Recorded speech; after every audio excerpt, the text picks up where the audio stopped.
Martin, thoughts on the game? Well, I quite enjoyed it the first time round. I felt it dragged a bit towards the end, particularly because I really lost track in the midway because I wasn't getting the prestige guest, which I certainly made up on this time round. Look at this deck. Yeah, seriously. I had a lot of fun with it. I think it's got a nice blend of mechanics. I was thinking about it sort of over the last couple of days about what I thought about it mechanically. The blend between the cards and the tiles, there's something about that combo of the way you get things. It doesn't strike me as anything quite like I've come across before, and you might have come across with more game experience than I have. But it seemed to work really well. It's a nice, pleasant mechanic. The theme is fun and does play into the game. I feel this definitely matches absolutely, the theme. yes. And I think the theme adds to the game because there's not a lot of this type of game. Like there are some that are a little bit more whimsical. This is a little bit more, this is really what we're trying to do, right?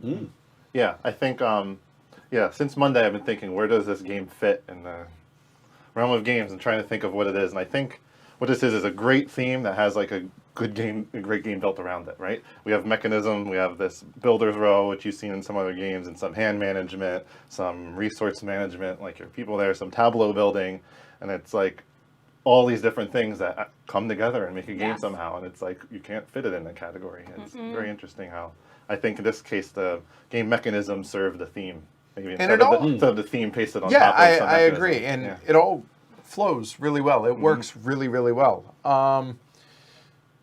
The expert variant in this, I think, for our audience is mandatory. I think there's no reason to ever play without it because while this cuts down on a fair bit of the randomness in this,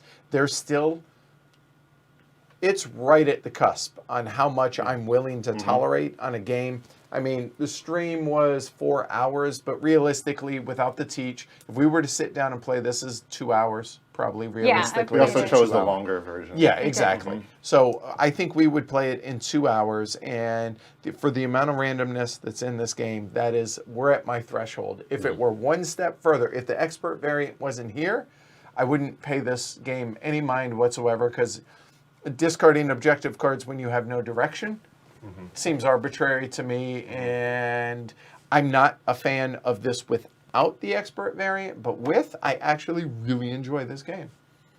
So I've played it a lot now, I think 5 times, and the first time I played it was not with that expert variant. In fact, I've only played it twice with the expert variant. My score has remained the same pretty consistently. So even without playing with the expert variant, I feel like there are so many options that you have.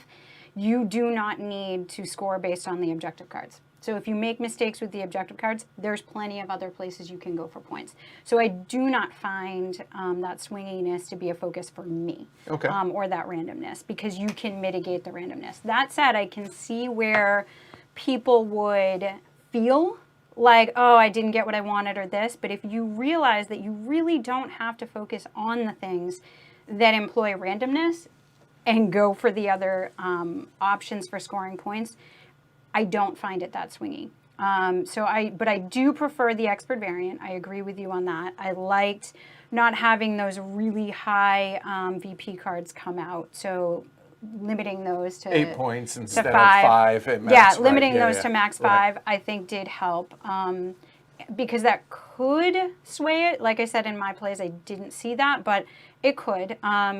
And the objective cards, it was more interesting to have those, and it made me go after them more. In my first few games, I just didn't go for them because I knew that was too swingy to And go you for said points. your scores stayed the same, so you've played the extended game in every game? No, actually, I played once, not the extended game, so that one my score did come down, but I was still in 160 range. But, so, again, knowing I wasn't going to have as much time, I kind of went for some easier points, and we had a lot of monument tiles come out in that game, so that bumped points at the end of the game. So it can be a little swingy in that, but everybody's having that same opportunity because those monument tiles are coming out. Everybody has an option to get them. It can, depending on your player order, I get would a disagree little tight on that because there's 5 of them. Because the timing, it could be like Martin at the very Yeah. first round. There were cards out there that he wanted, or there could have been tiles out there that he wanted that he just never saw. Yes, but if that consistently is happening to you and you're seeing them first, you've just spent a whole lot of money on a monument tile. So it's unlikely you're going to always randomly have this, $1,000 sitting there. It could happen, but I think a lot of that randomness is mitigated for me. I see ways around it and things that I've done. But I like it. I definitely like playing the longer version, and I do like the expert variant on it. Yeah. How about really that side? enjoy the Two game. things, yeah, about the randomness. I think I'm right with you. It's like right there. Like it's a good amount of randomness. I think one thing, it serves the theme, right? Oh yeah, this American heiress, whatever, right? Your estates go up and down in invited prestige and this whatever. guy? Right? It goes Yeah, to the yeah, game. And totally. I don't think Yeah. I don't think it ruins the game. And sitting here thinking about I was 13 points behind, but I'm thinking about I could have made one or two different decisions to have won the game.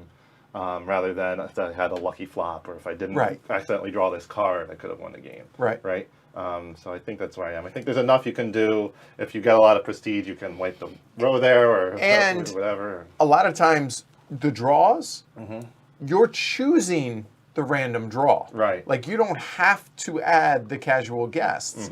They're casual. You understand that there's a fair bit of negative in that. So if you choose to play the card that draws them, you welcome that randomness into Yeah, it's your press your luck world. there. So Having, having said that, though, I felt, if anything, this was more randomness than I liked for this length of game.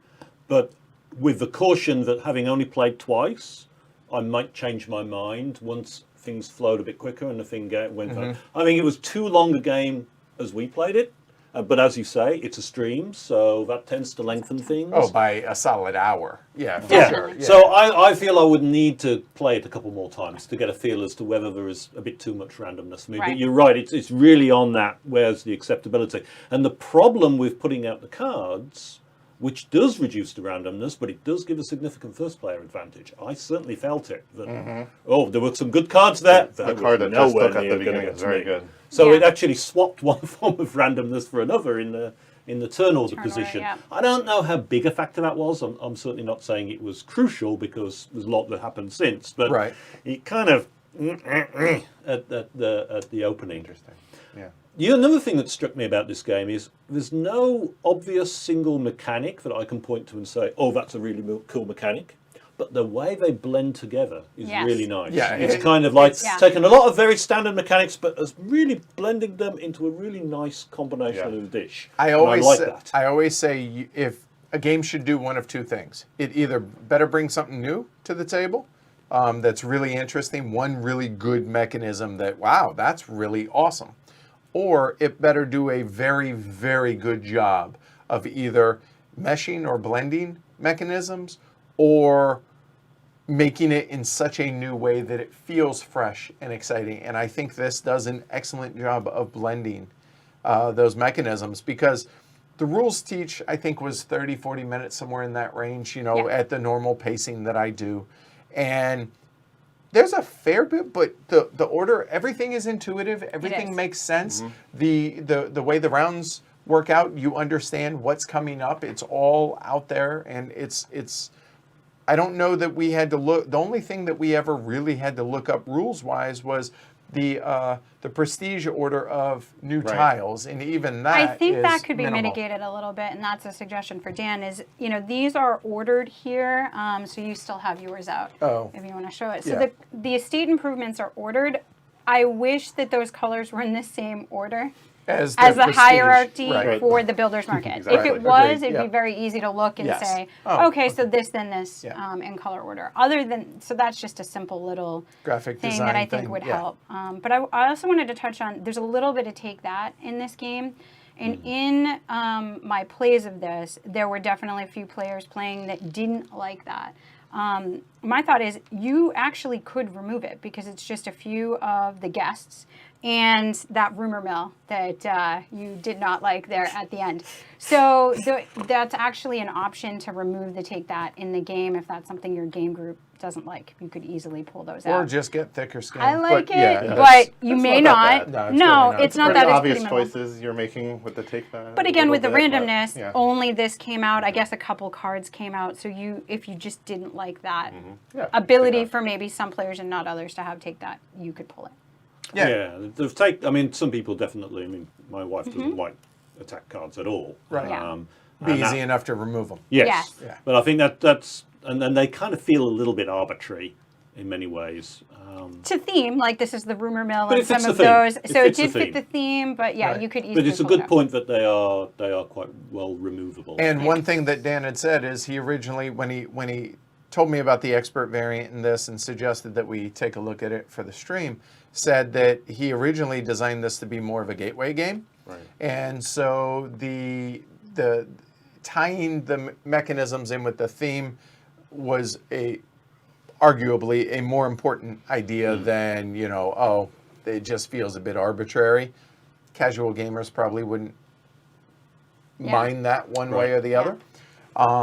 But yeah, overall, I think it's really well done, and I would like to play it some more. Right. Something else I'll throw in. I've been thinking about sort of how do I compare it with other games that I know, and one that's sort of plumbing into my mind at the moment is viticulture. You've got a strong theme that makes the game quite approachable. I feel I could put this out in a similar kind of situation. Yeah. It's on the longer side, like viticulture is, Yep. but not so long as to be a problem. Similar graphic design. And there is, It actually is. yeah. And you've also got randomness that's going to be too much for some people, but Yes. not too much, particularly with that slightly more casual good kind comparison. of audience. Yeah, So I would say weight-wise and like kind of feel would be, but I feel like this is a step up from viticulture as far as weight goes. But I could see what you're getting at. But the games don't have mechanisms in common. But I could that makes sense. I could make that analogy. I think. Something around there. Yeah. Yeah, I think I wanted to go back to the point about the teach and everything, and I think it's been kind of touched on a little bit, that I think it's a good bridge sort of game you could play with an occasional gamer, someone that wants to learn about a little bit heavier board games or something that you two can, as a heavy gamer, could enjoy. Yeah. Right? Yeah, So- yeah, exactly, and Right. it straddles that line, Yeah. right? Yeah. To where heavy gamers or more seasoned gamers could enjoy it, but also bring somebody who wants a stepping I think stone. those are really Think of important. it as a stepping stone game. I think that's Yeah, I'm that's a always fair looking for thing. those in my collection, so when friends come over that aren't good gamers, I have those. That makes To sense. bring Well, them this into is it. one Yeah, of and it those, I think. teaches a lot of the early mechanisms well, so people can get familiar with it to move We on have to like other 4 games. different games covered. In that And game. all the expansions that he already has planned Right. and are out there. We played with the Wessex expansion, which I had, which adds another family but not another player. So it's still a 4-player Right, to where game. and somebody had mentioned what the other family was that's removed from the game. Yes. It just adds it, right? Yep, exactly. So it takes the place of that in a 4-player game. Has a solo variant, which I think is interesting. I haven't played that player count, but that's awesome. And Jess is the only one that's played it with the shorter version or the standard version. Yeah. But I think you agree with what Board Gamer Mom I said. agree that with Board Gamer Mom, yeah. It was fine. However, it felt like it needed more time to get going. I wanted that extra time. However, if I needed something that was going to be 90 minutes with 4 players, I would totally play that. It wasn't, you just had to plan accordingly and know that you didn't have those extra rounds to really ramp up. But I went less for objective cards. I think that was the only impact I felt on it. And Dan said it takes about an extra 10 minutes per player Yeah, total. So that take that for seems what right. it's worth. Yeah. Cool. So There you go. I don't want to play chess against Bobby Fischer, the comment that led to the design from a casual gamer. Well, there you go. All right, Yeah. and that's from Dan, right? Cool. Well, there you go. That is Obsession. Thanks, everybody, for watching. Like and subscribe down below. It really helps. Also, what really helps, pledgehc.com. Head over there to support the show.